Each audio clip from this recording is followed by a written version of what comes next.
Hey there everybody, welcome back to my channel. So if you've been around on AuthorTube for any length of time, you have probably heard of the many different outlining tactics that there are out there. First of all, AuthorTube is a very big outliner platform. A lot of people who are on AuthorTube like to outline and they really advocate for it. They say outline or bust. So it's actually kind of hard to not know all of the different types of outlining with how many authors on AuthorTube are outlining and constantly sharing their outlining methods. And I have recently joined their ranks. I am now myself an outliner. I've been an outliner for a while now. It's not a new thing, but it also kind of is new to me. For most of my life I thought I was a pantser, or at the very most a plantser, you know, halfway between plotter and a pantser, but no, turns out I'm a full-on outliner, and it was a slow, gradual shift from being a supposed pantser to a actual plotter. And a lot of the reason I thought I was a pantser is because a lot of the outlining methods that I tried out when I was in my younger years, you know, middle school, high school, even a little bit into college, they all just bored me to death. Like, it was stuff like character worksheets where you had to fill out all this mundane information about your character that never actually showed up in the story, or it was things where you, like the snowflake method. I hate the snowflake. I know there are some people who live and die by it, and I respect that, but for me personally, hate it. Can't stand it. But with one of my books, the first book in the Caspian Chronicles series, which I've talked about ad nauseum on this channel, so if you don't know what that is, just literally go back and watch some of my old writing vlogs. You'll very quickly learn what it is. But when I was working on that project, one of the big problems I was running into with it was structure, story structure, pacing, that kind of stuff. And it's eventually what led me to shelve it, and it is still shelved. I've taken it off the shelf a couple of times, rewritten the first couple of chapters, and then promptly put it back on the shelf because I'm still working out some stuff with it. But it was a lot of structure and pacing that those were my main issues with it. And I realized, well, you know, that's probably partially because I pants this. Now that's not to say that all pantsers have problems with structure or pacing or whatever. Certain people who are tried and true pantsers are just really good at story structure and they don't need the outline to help them know when those certain beats need to be hit. I, however, am not one of those people. I'm the kind of person who needs the roadmap, and that's kind of what I figured out, but I was very hesitant to delve into the world of outline. Well, no, I wouldn't say I was hesitant because I was kind of excited to try out a few different outlining techniques, especially when I first started watching AuthorTube, because AuthorTube was such an outline heavy place. I was like, oh yeah, sure, let's try outlining. But like, I tried the note card method that Jenna Moreci uses, and it was fun. I used it for the second book in the Caspian Chronicles before I realized I needed to put it aside. And it worked okay because of my problems with the first book. The second book wasn't really going that great, but the note card method wasn't awful. It worked, but I knew I needed something a little bit more than that because that still wasn't very structure oriented.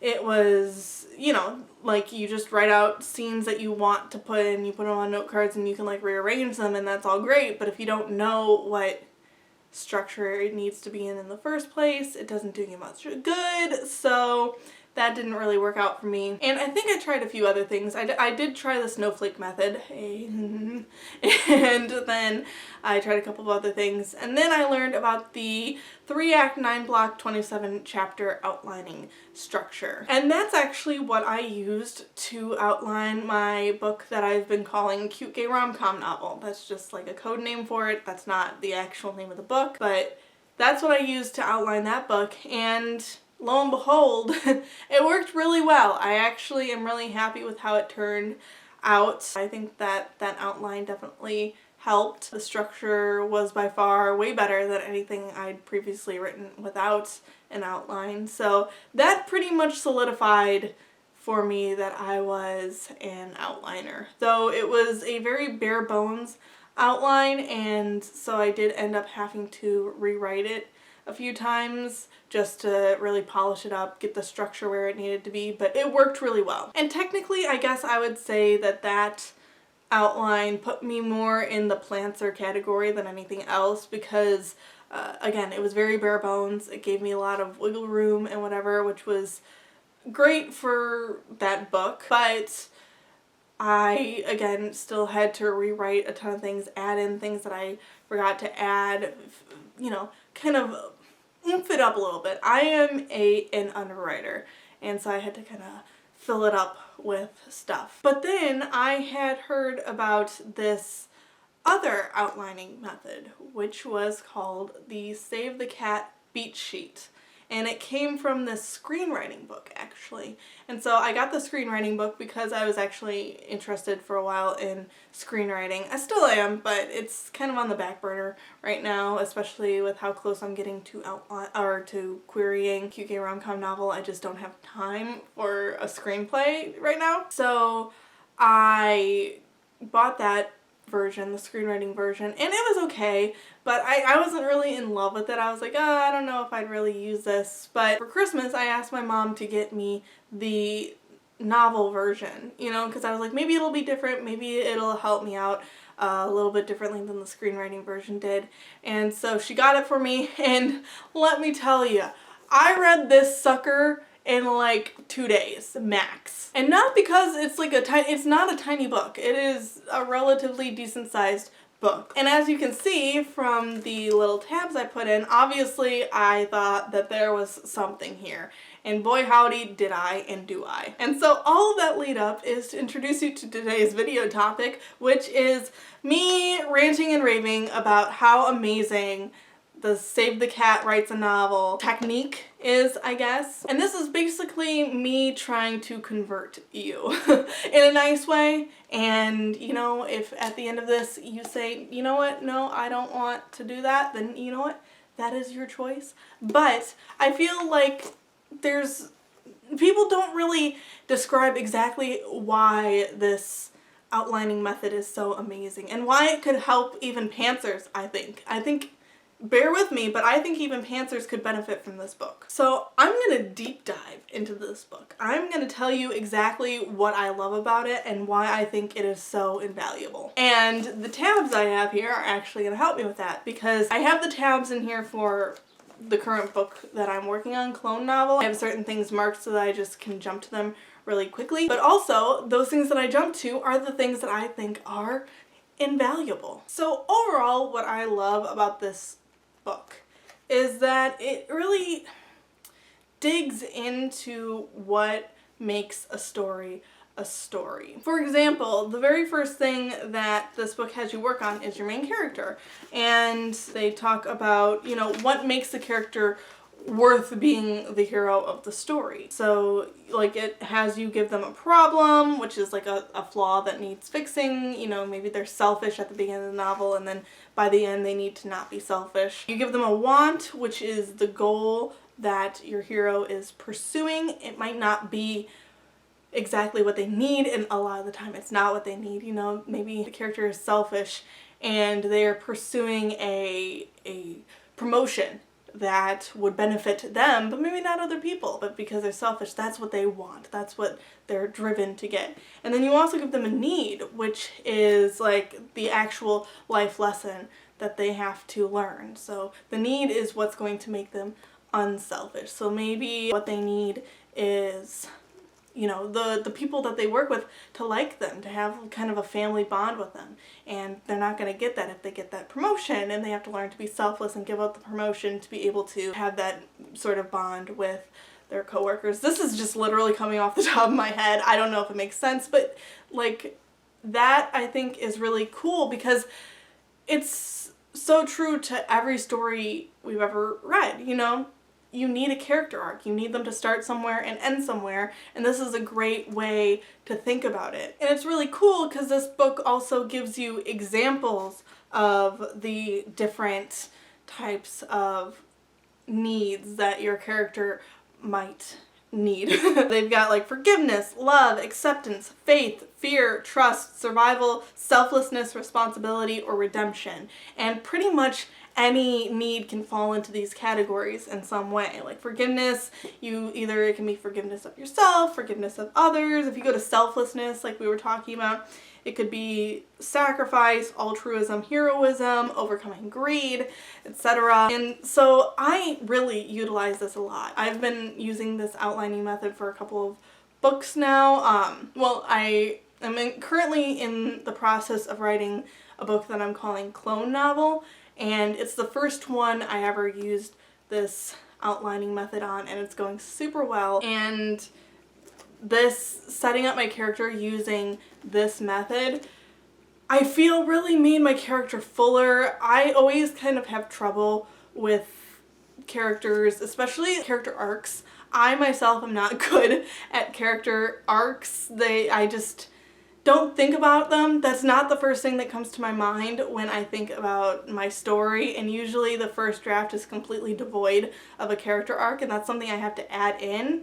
But because of this book, and because that's like the first thing that you set up, now my character arc, instead of having to kind of find a way to stuff it into the story that I've already written, it's seamlessly interwoven, and it feels so good to know that I don't have to worry about that in a future draft. Because on the other hand, like with Cute Gay Rom-Com Novel, which I used the 3-act, 9-block, 27-chapter structure, and I just didn't give either of my two main characters an arc, and then I had to go back in and figure out what arc would make sense with the story that I was telling, and I had to, it worked. I'm really proud of it, but it was definitely a lot of extra work that I won't have to do for this new novel. And I have also since outlined a couple of other projects with this Save the Cat method, just to kind of have them on the back burner so I can be thinking about them while I'm working on my current project.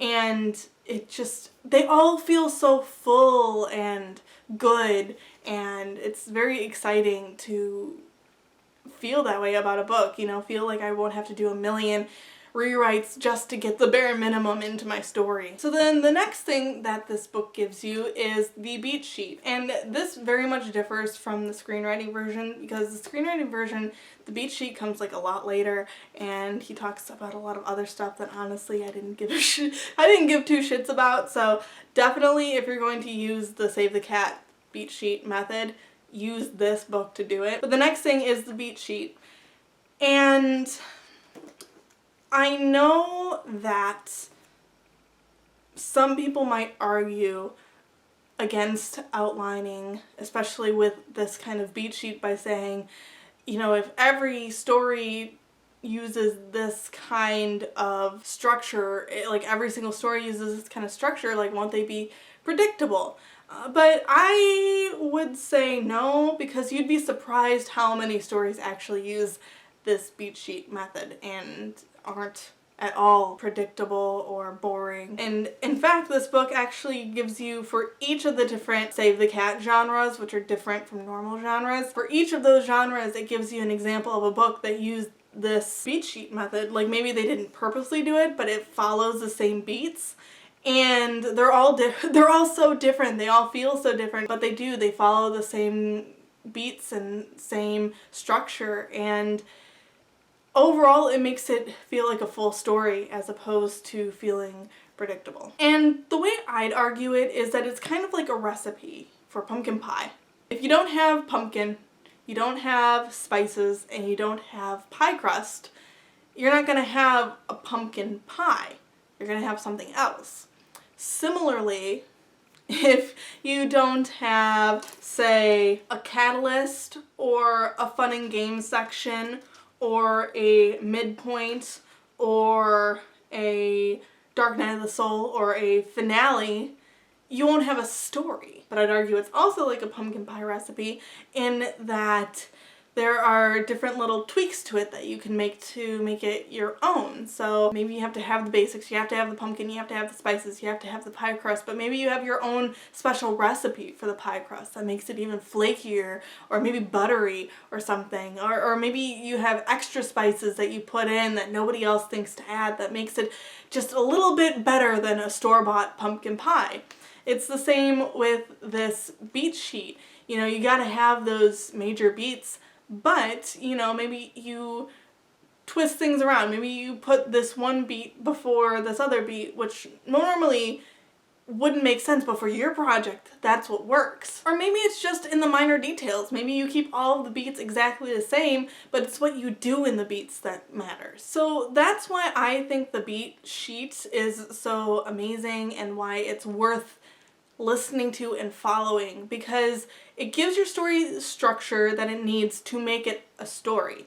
A story is not a story without this type of skeleton, and I'd argue the skeleton is very similar to the 3-act 9-block 27 chapter structure. They have a lot of the same major beats, and that's because a story is not a story without them. You can try to make it a story without them, but it's kind of like, I was tutoring this kid once in creative writing, and we had certain rules that we wanted the tutees to follow, and one of them was 2 characters need to be in the scene, they need to interact, and something needs to happen in the scene. And this little shithead, I loved him dearly. He was such a sweet kid, but you know how people are, you know, sometimes they just want to go against the grain, and so he was like, I'm gonna write a story where nothing happens, and he was so sure of himself. He had like seen a film once where something like that had been done where like nothing happened, and it was commentary or whatever, and so he tried to write a story like that, and it just crashed and burned, because a story is not a story if nothing happens. That's not a story. There's nothing to tell, you know?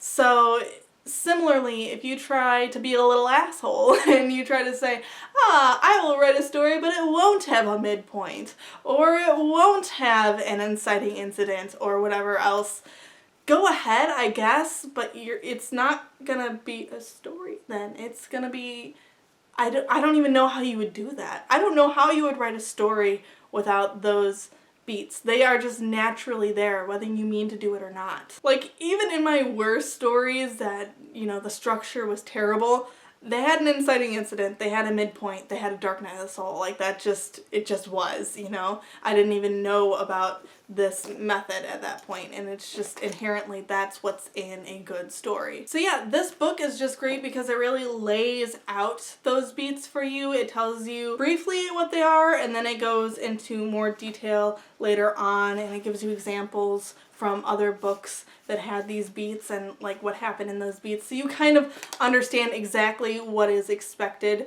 from those beats. And it even gives you this really cool finale thing that you can do. It's like a 5-step finale where you like gather the team, execute the plan, high tower surprise, dig deep down, and then execute the new plan. And not every finale needs that, but like I used it for my clone novel that I'm writing, and obviously I haven't gotten to writing that part yet, but the outline is pretty cool. I liked using that 5-step thing. So overall, I just think it's a really good resource to use, especially if you are an outliner. She explains so many things so well. I had so many galaxy brain moments reading this book. And for those of you who are pantsers, I would argue that you could use this too, maybe not to outline your book, but once you've written your book, go back through, see what parts of your story line up with the beat sheet and what parts don't, and maybe edit your book around the beat sheet. I kind of did this with Cute Gay Rom-Com Novel after I read this. I tried to fit as much into these beats as possible. A lot of them fit because, again, the 3-act 9-block 27 act or chapter structure thing, it's very close to this, so most of them fit, but there were some things that didn't fit, and I ended up editing the book a little bit to fit better into this outline, and it really brought my book to a whole new level, I think. Another thing that is really great about this book is that, like I mentioned before, it also has its own genres, and they're not like the usual genres. They kind of encompass the usual genres like thriller, mystery, fantasy, science fiction, whatever. But it's more of like, what type of story are you trying to tell? Like the why done it, that's usually mystery, thriller, whatever. But also there's dude with a problem. That's a genre in here. And in that, you know, you have an innocent, ordinary hero who suddenly finds themselves in the midst of extraordinary circumstances and must rise to the challenge. But that could be sci-fi, fantasy, that could be historical, contemporary. It could be a lot of different genres. And so that's what I think is cool about this, is that it kind of helps you figure out what exact type of story am I trying to tell, not genre-wise in the traditional sense, but in like what actually happens in the story. Like another good example is this genre called buddy love, which is where a hero is transformed by meeting someone else, including but not limited to love stories, friendship stories, and pet stories. So Because of Winn-Dixie is a buddy love story, but also The Fault in Our Stars is buddy love, and also, oh god, I can't think of a third example. I dug my own grave there, oops. But then what's extra cool is that for each genre, like I said, the author, who I guess I should have credited her, Jessica Brody. I am now a huge fangirl of Jessica Brody, but the author kind of shows per genre an example of a book using the Save the Cat beat sheet. So, for example, for Why Done It, which is like a mystery thriller type of genre, she uses Girl on the Train. So, you know, you have like the opening image, the theme stated, setup, and you get to read kind of a summary of the book, but how it fits into the beat sheet. And then she also gives you certain things that each genre needs. So a Why Done It, you know, you need to have a detective, you need to have a secret, and you need to have a dark turn. And then she explains what those are in detail, why you need them for this genre, and if you don't have those things, then maybe you're not actually writing the genre. And I mean, it's so hard to describe it all. You really need to read the book, but I just wanted to make this video to gush about how amazing it is and how helpful I have found it in my own writing and how helpful I think it could be to other people. I know some people have tried the screenwriting version and they didn't like it like I didn't, and then they just kind of gave up. They assumed the novel writing version wouldn't. But like, this is so much different than the screenwriting version. First of all, I just personally like Jessica Brody's writing style more. And then this is just so catered to novels. And like, I read each and every one of these genres, even though some of them I don't think I'll ever write in. I read through them, and reading through them and reading through the examples of the books that use the beat sheet, that was when I had a lot of my galaxy brain moments, you know, where I was like, oh my god, that makes so much sense. Oh my god, and I have an idea for my own book. So it's definitely worth giving it a read, especially at the end also. It helps you figure out how to write like a log line, which is like a one-sentence pitch, which you could easily use for Twitter, you know, PitMad or DV Pit or whatever. And then it also helps you come up with more of like a short synopsis, so kind of like what you'd read on the back of a book, you know?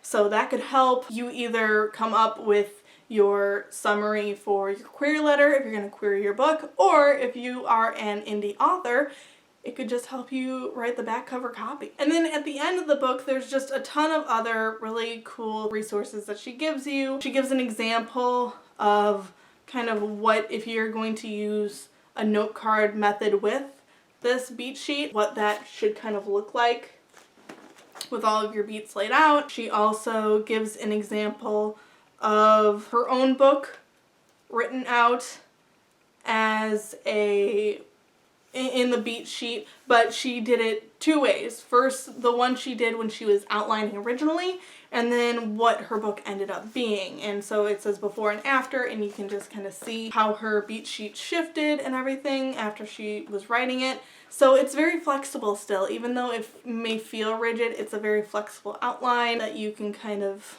you know, work with as you go. So if you are a plantser, you know, maybe you're not a full-on plotter, I think this could work for anybody. Whether you're a pantser, plantser, or plotter, I think this is worth a read at least. And wow, okay, I really rambled there. I'm very sorry if none of that made sense or sold you on this book, or even worse, if I made you go, I will never read that book now. That was annoying as fuck. I'm sorry, but yeah, it has helped me so much, and also it was just such a fun read.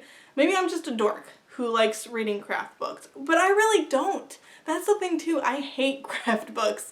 Very sincerely, I hate writing craft books. I don't like them, but this one, I loved this one. This was a really good one. So yeah, if you're able, pick it up. Maybe your library has it, maybe your local indie bookstore, or for sure Amazon does. So I'd recommend picking this book up and giving it a shot, because it really did wonders for my writing. I think it could help you as well. And I just felt like a lot of people on here say, oh, I love the Save the Cat beat sheet, but they never explain what it is, how it works, why people might like it. So I just wanted to do that for you. But yeah, anyway, I hope you enjoyed this video. If you did, please make sure to like, comment, subscribe, all that jazz. Also, friendly reminder, I have a Patreon. It has one single tier, the $1 or more tier, which you can check out in the link down below. And finally, I hope you have a beautiful day, and I will see you next time. Bye!